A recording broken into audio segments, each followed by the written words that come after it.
Oh, y'all look good. Okay, I got a couple questions for you. I want to know if you're brave. Raise your hand if you think you're brave. Okay. You don't know what it means if you raise your hand. Yeah, I get it. Who thinks they're adventurous? Okay. Well, now let me see how adventurous you are. I want to invite you to come to an event. But there's a catch. Isn't there always a catch? I'm not going to tell you what we're going to do. I'm not going to tell you who's going to be there.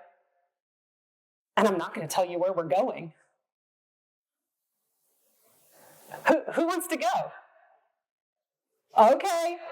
Those are my brave individuals, right? Trusting. Okay. I like that. I host events like this called Novelty Labs. And it allows me to test happiness levels and support the body of research in the science of happiness and positive psychology. Because when we reduce expectations, my hypothesis is it brings more joy. And it's a lot of fun, which we want to have at this conference. So hi, I'm Elle Benson. I am your Nashville hostess. Welcome to my novel city. I hope you enjoy Nashville. I love it here. I am a nonprofit capacity builder, helping nonprofits across the country have more impact and change lives. I am an author and keynote speaker. I get to do this for a living and I love it. I am a gym membership collector. Anyone else out there? I have 4 gym memberships right now. I'm a terrible singer, so that will not be happening during this presentation. And I'm a happiness expert. And I leave that for last, because when I tell people that, I get the look. The look that might be, oh, she's happy all the time. I'm not. The look of skepticism meets curiosity, and it leads to incredible conversations. But I haven't always been a happiness researcher and expert. My curiosity sparked when I was in my 20s. I had developed this book club. I use that term very generously because someone didn't read the books. It's more of a wine club. But I had curated this amazing group of women because I heard you become who you surround yourself with. So I found women who were smart and successful and kind and beautiful, because that's how it works, right? And we would meet every Wednesday. And I found myself being different than those that I was spending my time with. Because there was a common phrase that would come up again and again, and it hurts when I hear it. They would say every week, I'll be happy when. And they'd end that sentence with, when I lose 15 pounds, when I get the promotion, when I get that car, when I move, when I'm married, when I have a baby. It was on and on. And I couldn't understand that these women that I admired, who I thought on the outside had more than me, were focused on what they were deprived of and not allowing themselves happiness now. Because I sat in that room with less than, I was happy. I had goals and ambitions that I could hold at the same time. So why was I different? I wanted to help them.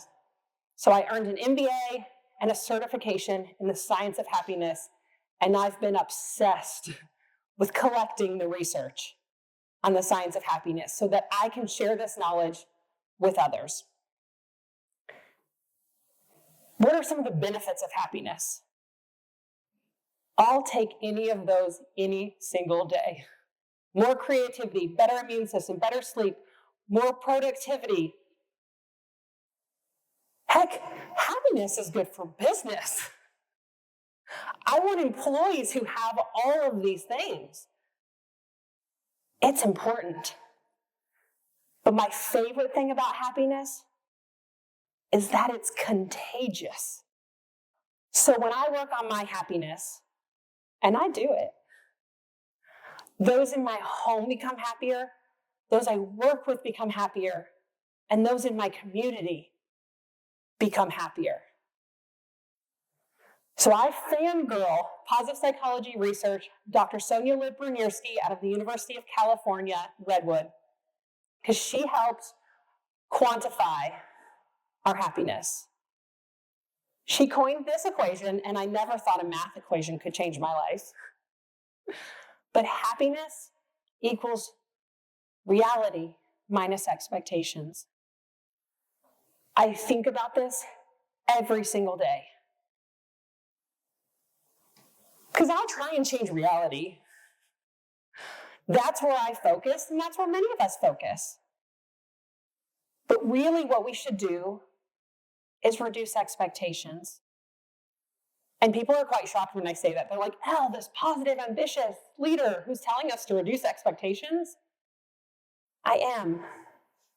Be grateful for what we have, and then you have a surplus. Because life is going to do what life does. Traffic, the economy, or my toddler. I have no control over. Now, we have a latest expectations. Sometimes it's society, it's work, it's the in-laws, or usually it's ourselves. We expect too much. I teach entire workshops around defining your expectations, communicating your expectations, setting boundaries around your expectations. So this is really powerful and can teach us a lot. You're getting a little mini certification on the science of happiness. So let's continue down this path. What I have here on this chart is an average person's baseline happiness. Now, after this presentation, none of you are going to be average. But before you walked in here, this is what your happiness looked like. So now what I've done is plotted average events that happen. This is life. These are the ebbs and flows. Marriage, baby, work, positive things. But there's the job layoff, the car accident, divorce, or election results. These things are going to happen in life. Sometimes more horrific curveballs. Sometimes it's a minor bump in the road. But what I want you to know is that we always return to that baseline happiness. We cannot have anything happen to us and stay that level of happiness. But that also shows us that we are resilient because we bounce back. And sometimes, if you've heard of post-traumatic growth syndrome, our baseline goes higher because we learn from adversity. Now, we as humans are really bad about quantifying and identifying what makes us happy and to what extent. And those elated expectations really play in. So here on the graph, the pink line are our expectations of happiness. We assume getting married will make us a lot happier than it does. Dr. Sonia Librunierski's work shows that the average person has an increased happiness for 2 years. Job and promotion, 90 days. I had someone ask me for a raise after 90 days that I had just given them a raise. And I counted, I'm like, yep, 90 days. We hedonically adapt back to our baseline happiness. It's not sustainable. But what we also see is that we have outsized anxiety about negative things happening to us, and it's never as bad, and we bounce back quicker than we anticipate. And I see it every day working with the incredible nonprofits across the country.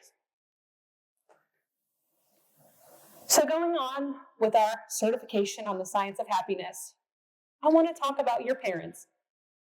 Do I sound like a therapist? Because I'm not. But what we want to do is we want to raise that baseline higher so that we return to a higher level after the ebbs and flows. So what makes up our baseline? 50% of your happiness is in your DNA and genetics. Might be good news, it might be bad news. I'm sorry. For me, it is great news.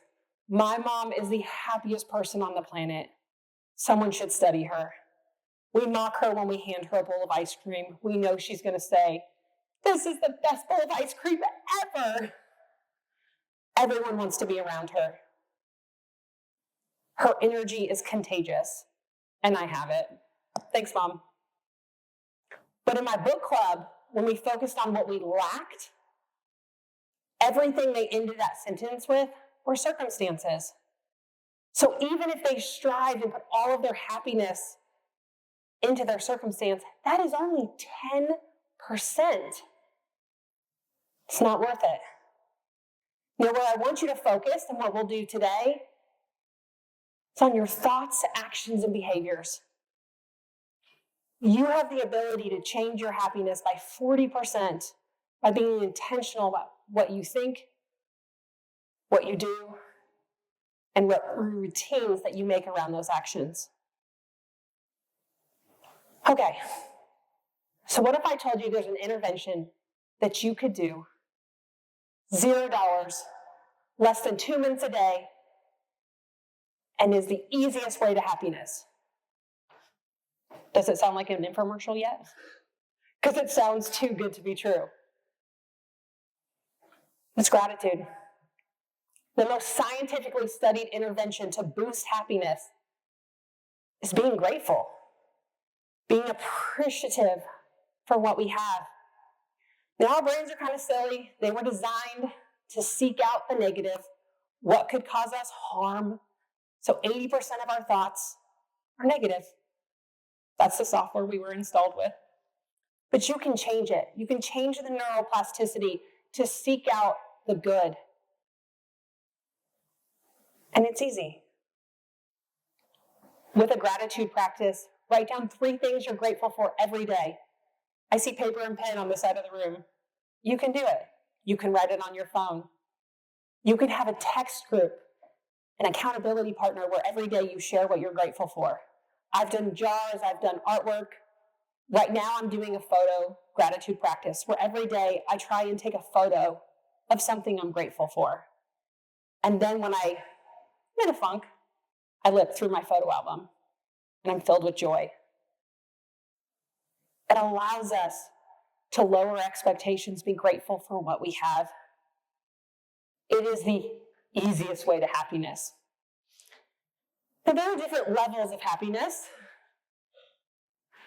The deepest levels of happiness come from relationships. Having someone that we can count on when things go bad. It's not the quantity of relationships. They've studied that. The individual who has the most friends doesn't have the same benefits as an individual who has one meaningful person. The Harvard University has the longest running study on the science of happiness, 85 years in running. They study those entering college in their teenage years and follow them throughout life till end of life. And they study their circumstances, their DNA, their thoughts, actions, and behaviors. It's remarkable. What they found, the highest happiness levels were those who had quality relationships. What they also found, specifically at the age of 50, those who had deep, meaningful, healthy marriages lived longer. At the age of 80, their health outcomes were nearly double those who were in isolation at 50. You will live longer. So it's not happy wife, happy life. It is happy wife, longer life. This stuff is good. It's not fluff. And I want you to practice it because I'm preaching it and I practice it. I want you to get out your phone and I want you to text someone that you love right now that you're grateful for them. The energy has changed. You're smiling, you're laughing. And if you get a response back that they're like, "What did you do?" then you're clearly not texting people enough. Make it awkward. It's okay to tell someone that you love them and you're grateful for them. I do a lot of leadership development work, and I've never met a team or anyone that says, I am thanked too much. They are too grateful for me. It's annoying. People want to hear that they're appreciated. And if your response is back, yeah, this blonde lady made me do it, it's fine too. Connect with others. Okay, so this is where my brain starts going. This is all the research that has existed before. Now, the easiest way to happiness, gratitude. You're like, check, I can do that. Deepest levels, relationships. Now, we've all been in relationships. They're messy, they're ugly, it's hard. Okay, but we think we can do it. We can put more intentionality into it. But what's hindering all of us then from being happy? Because the World Happiness Report every year is showing that the United States continues to decline. We're at a lower happiness level than COVID. We're at a higher isolation level. 40% of people haven't been happy in 2 years. Most people don't know what makes them happy. And many people have sought online shopping for happiness. And then we forget what we buy. Okay, one thing getting in the way is depression and anxiety. 1 in 4 individuals suffer from depression and anxiety. And the numbers are climbing. And the problem is depression keeps us in the past, reliving past experiences with regret. And anxiety catapults us into the future, fearful of what could or should happen. Most of the time doesn't. The happiest individuals are able to connect to the here and now and be present. Okay, so knowing this, now I'm worried. I can do gratitude. I can work on relationships. But now you want me to be present. Whew. I've tried traditional meditation. I'm not giving up, but it is really hard to calm this down. Okay, how do we evoke mindfulness and being present? The power of novelty. Novelty engages our attention. It pulls us out of autopilot.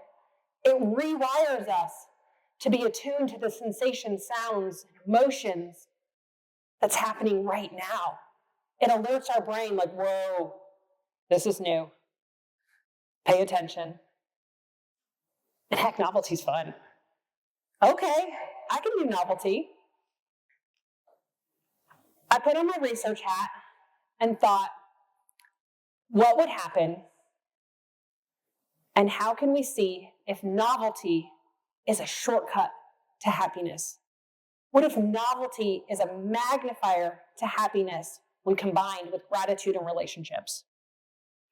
So where there's a hypothesis, there's research. So 15 months ago, I vowed to try something new every single day. It was going to be 12 months of experiments, and I'm not stopping. I have done over 700 unique experiences, and I'm not quitting. From micro novelty, trying a new latte flavor at my local cafe, taking a new route to work, pairing my outfits in different ways, to grand excursions, including kayaking with alligators and dining in total darkness. I've been having a lot of fun. Each of my novel activities I track who I'm with, how long did it take, how much money, was I passive or active, what sensory was evoked, and other things to determine what allows me to feel the highest levels of joy. And it has been prolific. I learned that 530 of my activities involved others. I thought my highest happiness levels would be by myself, because it's very rare with 2 kids at home. It's not. The science wins again. My highest happiness scores were when I was with friends, then family, then peers, then alone. I learned early on that there was a difference between being passive at an activity versus being active. I attended cooking lessons, one in which I saw the chef cook and I took notes, another in which I had a knife and a spoon. Very different experiences when you're an active participant. My son had his first swim lesson, and I was really excited. Big day. But I was in the bleachers while he was in the pool, and it would have been better if I were in the pool with him. I did this keynote on a campus, and the dean of students came after and said, "Do you want to try something novel?" I have to say yes, right? Based on what I do. He was in his 70s and said, "Hey, let's walk down the street." He walked me down the street to the new student center that they had just built. It was lively and colorful, but it was different. Next to the elevator, there was an alternative mode to getting from floor to floor. They had this round swivel slide. And he said, "I'm going first." What? And I watched him whip down that slide with pure delight. And he said, "Are you going next?" At this point, I knew the data between active and passive. I had a dress on and heels, and I went down. I wasn't going to say no to that opportunity. What took 10 minutes is still a lasting memory. Now, I may be unique. What evokes my joy and happiness may be different. I wanted to study this on others. I want to reduce expectations and test novel experiences.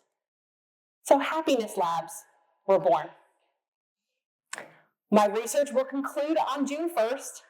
We're near the end, but I've had 500 people who were brave enough to say yes to coming to an event without knowing what it is. Now they do research and they try to look and find out what it is. When I finally give them the address, it's usually across the street and I make them walk. We've done latte art, we've done glass blowing, we've done a drawing class, we volunteered at a food bank, we've gone to a working dairy farm, we've made ice cream, we've made calzones, safe and fun activities. And the results are remarkable. Everyone who comes to one wants to come to more. With Belmont University here in Nashville, we're correlating and looking at the data based on 5 personality traits to see what interventions provoke the most change and impact. And I hear from people saying, "I would have never tried that, and that's my new hobby. I can't wait to bring friends." Those who show up with others saying, "I'm so glad we had this shared experience." It's working. And my daughter, quote, "Can you believe I got to name a baby cow?" Her name is Lila. So why do these work?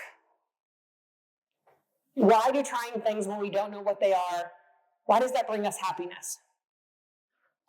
They bring us happiness because it allows us to connect to our brain's activating system. The brain activating system has a little superhero I like to call the reticular activating system, RAS. I imagine this little superhero in the back of our brain, kind of like a dark theater, and turns the spotlight on the stage. Because when we evoke in novel activities, our brains use additional resources to comprehend where we are and what's happening, to compute more things around us. It's amazing. It's like a superpower in paying attention when we have change in what we're doing. It doesn't have to be big, it can be small. I remember I had a professor, it was business law. I remember my junior year of college. I showed up to class and he's wearing a wig, a traditional judge wig. And I remember a lot more about that class because it was novel and unique. When things are quirky and different, we pay attention and retain more information. It allows us to be mindful. This is a photo of my kids last summer. We went to the beach for the first time. We'd never done this. And I remember everything about that week, where we ate, what we did. But I can't tell you about any other week in the summer, collectively, as 7 days. I want to remember the experiences I have with my children. When I have friends over for a typical girls' night, there's a theme or an activity, and they're like, "Elle, why do you put this extra pressure on?" So you'll remember it. It's important when you take time to do something special that you retain it. It also engages our dopamine. I love animals, and I love dopamine. I'm probably pretty hooked on it right now with all of my novel activities. But dopamine is the motivation molecule, also engaged with pleasure. It's addictive, and it makes you want more. And I know from my dopamine that I crave more innovation. I crave new things, and that's translated into my community. I want to know about new neighborhoods. I want to meet people who look different than me. I want to understand concepts that are foreign. And that's what dopamine has the power to do for us. Here in Nashville, we have goat yoga. Talk about learning resilience.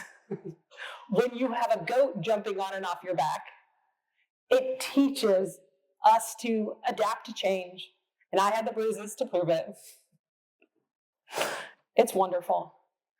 And you need more of this in your practice. Dopamine is good for organizational culture, makes teams have more fun and show up at work. Now, I always want more time in the day. There's not enough time. Now, Novelty doesn't technically give you more time, but your perception of time is different. Your perception of time is slower.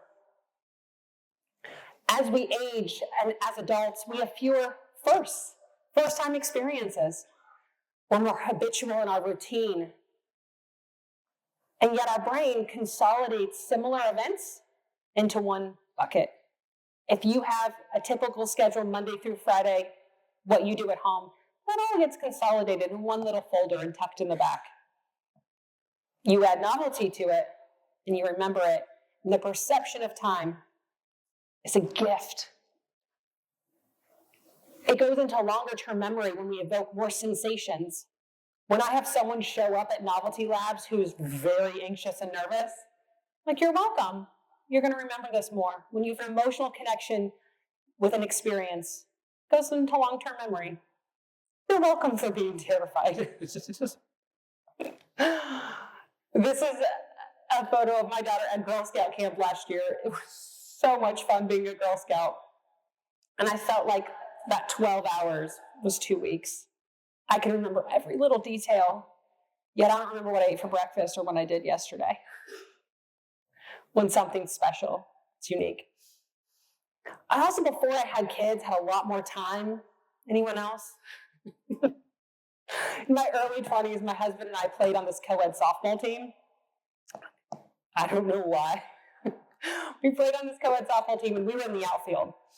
I am terribly athletic. And so we just had this mutual understanding, because we had communicated our expectations and set boundaries, that if the ball went anywhere in the outfield, it was his. I mean, it would literally be right in front of me, and he'd catch it right here. He's super competitive. But there was one game that he couldn't show up at. He had to work, so someone, unfortunately, was left in the outfield with me. This large gentleman, 300 pounds, comes up to bat, and I am terrified. I'm out in the outfield, and I think he saw the fear, and he hit it right to me. And I, like a 5-year-old in T-ball, closed my eyes and stuck my glove up, and it landed in my glove. I can't say I caught it, because there was nothing that I did that actually made that happen. I caught the ball. I didn't know what to do with it afterwards. My team erupted. Slow motion, in my memory, running to me, screaming like we'd won the World Series. My favorite part about this memory is that the other team was bewildered. Like, this is the second inning on an unimportant game. They knew how prolific my one catch was. I played 3 seasons. That was my only catch. So sometimes being bad at softball allows you really special moments. So no one's putting me on their softball team, are they? Okay. Novelty enhances our emotional intelligence. Working with leaders, my favorite leaders are those who want to tap in and quantify their EI, is what we call it, their emotional intelligence. And the best leaders who have the lowest turnover and the best cultures have a high emotional intelligence. It means you're better able to understand your emotions, allow emotions to happen without judgment, and support others in their emotions. It's a beautiful thing. When we evoke novelty, we have a hybrid of emotions.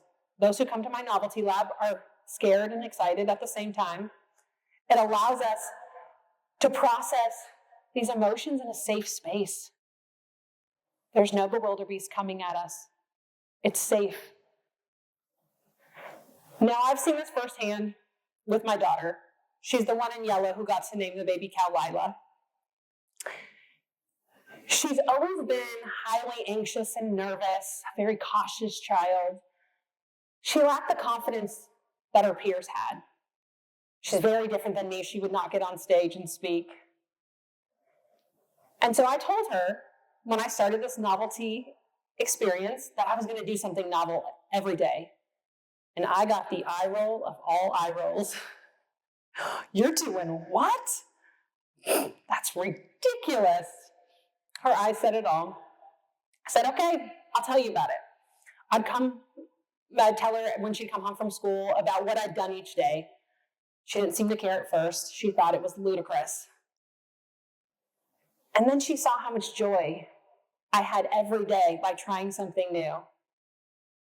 She'd then ask me about it. What'd you do today? I'd be like, well, it's 5 o'clock. I actually haven't done anything. She'd go, what can we do together? She started asking to participate. She used to be nervous going anywhere new restaurant, new store, new neighborhood. She would not talk to strangers. And her food was pretty limited. She's been along this journey with me now, and she seeks out new places. She knows that strangers are safe. And let me tell you how thrilled I am that we now have hamburgers and tacos on the menu. My daughter's transformation alone is worth all of this effort. But it's changing everyone I know because it's contagious when I work on my happiness. Her novelty has provoked novelty and curiosity amongst her friends in her school, where they want to do novelty labs at their elementary school. It's prolific. Most importantly, novelty strengthens relationships. Within my novelty labs, we study if someone came together, are they better connected after the experience? Study after study shows that those with the highest satisfaction of marriage, they do unique and fun things together. They have a zest for life and curiosity to do things together. Shared experiences bonds you in a memory. A funny study from an online dating app. They were researching what gets you a second date. You've swiped, I don't know if you swipe left or right, I was never on them. You go out with someone, how do you get that second date? And they found that when 2 people do something new together, when they both say, I haven't done this before, it leads to a second date. And the reason is because vulnerability. You have to be authentic and honest to say, I don't know what I'm doing, but let's do it. It's amazing. And it's something that I want for all of you, knowing that focusing on our relationships improves our health. So before I started formally studying novelty, I guess I was doing it. My husband and I would go on an anniversary trip every year for about 15 years now. And let me tell you what a nightmare it is to plan a vacation with someone. I don't know, where do you want to go? I don't know, the back and forth. So we decided to set boundaries and expectations and divide and conquer. So one person plans the vacation and the other person shows up and finds out where we're going at the airport. And some of you are like, well, I don't know if I can do that. It was pretty easy for me. This was a stretch for my husband. He's the polar opposite of me. But it's become our favorite thing to do because we show up with gratitude. The person who is being surprised is grateful for all of the time and effort that the other person put into the plan. We have no expectations of where we're going. Are we going to Chattanooga or Paris? I don't know. And it's so much fun. Now, I've done this presentation a lot. After this, I get a line with the same question. So I'll just answer it right now. A lot of people ask me how I pack. I know, some of you are like, yes, that was going to be my question. So I make a city pile. If we're going to the city, I want to be comfortable yet fashionable. I'll make a beach pile, swimsuits, but also things to do because I'm not really good at sitting still. And then I have a camping pile. Also on that pile, some divorce papers, because Elle doesn't sleep outside. I have clear boundaries that I set with expectations. He knows what he's getting to with that. I'm not saying you need to go on surprise vacations, although there are companies that can plan it and surprise both of you. But I do want you to think about how you can evoke novelty into your day-to-day and what it might be able to do for you, your family, and your practice. Now, you may think I'm doing novelty all day, every day. Let's get real clear on that. I'm running a business helping nonprofits across the country. I've got 2 kids and a lot of extracurriculars. I have an extended family, great friends. I volunteer in the community. Routine comes first. The routine is like peanut butter and jelly for novelty. They go really well together because they balance each other out.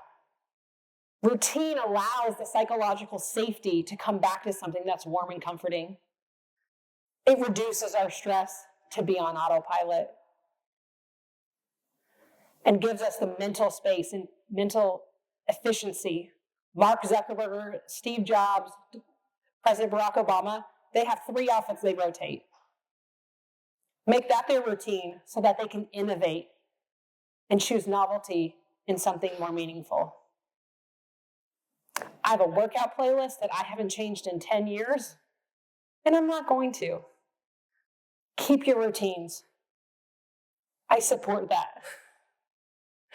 Have your routine so that you can stretch beyond your norm with novelty.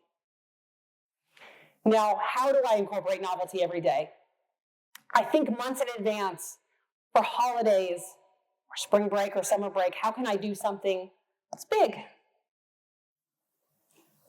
Exploring a new city. The weekends, I got 2 little kids, so what's a new park, a new ice cream shop, or new friends we can have over? It's easy when you're intentional. And the day-to-day, or how can I weave novelty into my schedule? If I'm meeting a client at a coffee shop, I try and pick a new one or order something I haven't tried before. Our library lets us rent board games, so there's a lot of board game nights. But it also can be as simple as I've made dinner, it's 6 o'clock and I haven't done anything novel. Pack up your food, we're sitting on the front porch and having a front porch picnic. Most of my novel experiences costed nothing and were some of my highest levels of happiness. My daughter and I decided to take a nighttime walk 10 minutes before bed, and in the dark we found these dandelions the size of softballs. That cost nothing. Beautiful moments can happen when you get outside your norm. So I want you to spark happiness. I want you to seek out things. I want you to play. I want you to act. And I want you to reflect. That reflection piece has been really key for me understanding where my happiness lies. And it'll do something for you. and I want you to keep going. So right now at your tables, I want you to share quickly something novel you've done that brings you happiness. Go ahead. I love this. I wish I could hear every single novel activity that y'all have done. Who thinks their table has the most novelty? Right? Anyone else's table? Pretty wild? I'm hearing this table. Anyone else? I'm not going to make you share, don't worry.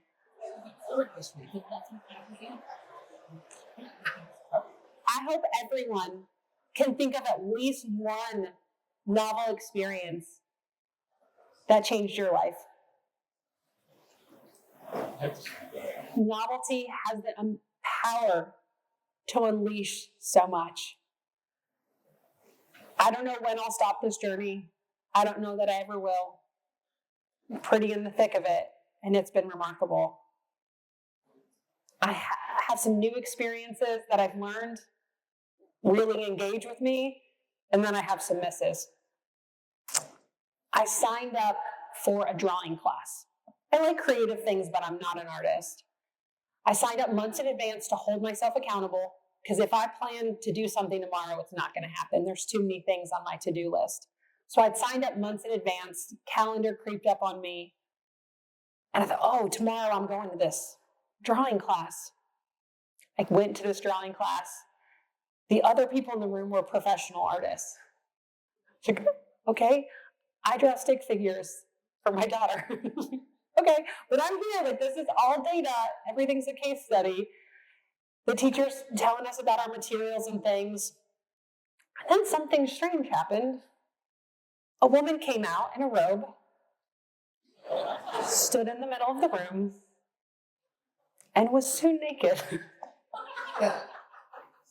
Talk about novel experiences. Very unexpected and spontaneous. I later looked back and it was called a figure drawing class. I didn't know what that meant. It was 3 hours long. I had a delightful experience. I think I learned a lot, maybe not about art, but like other things. I don't think that's going to be my new hobby, but it makes for a really good dinner story.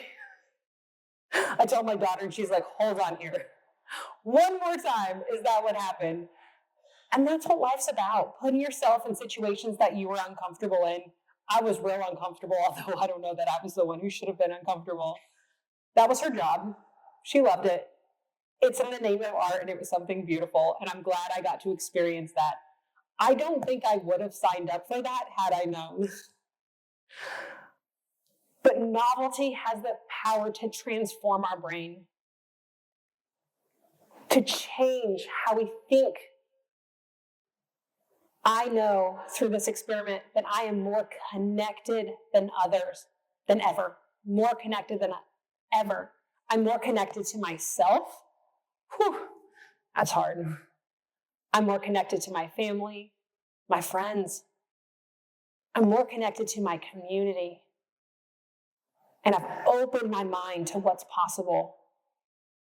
I take that knowledge and mindset into my business. My business is about evoking change through nonprofits, having more impact on community issues. It's a good mindset to have when we're talking about the biggest issues. And I know for everyone in this room, the work that you do matters. It changes lives. I've seen the expo as the vendors have set up. Incredible technology, amazing advancements. And I think we need the mindset to catch up and to continue to innovate, from AI-assisted reading to faster, more accurate diagnosis. Novelty can help us get there. I think about our workforce shortages, being able to hire the right teams. And I now am only going to hire employees who have a novelty mindset, who are willing to try something new. I've had teams that new wasn't allowed.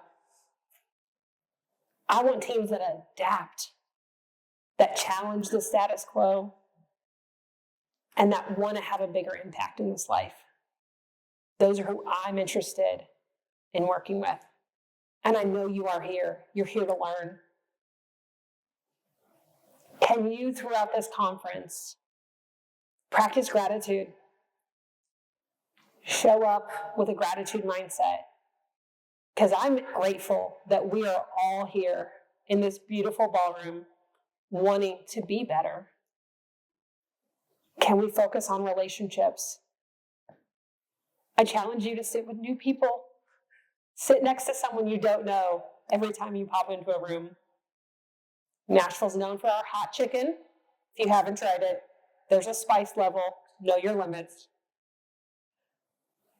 If you get out of the hotel, it's full of things to do. I live here and I've barely scratched my list.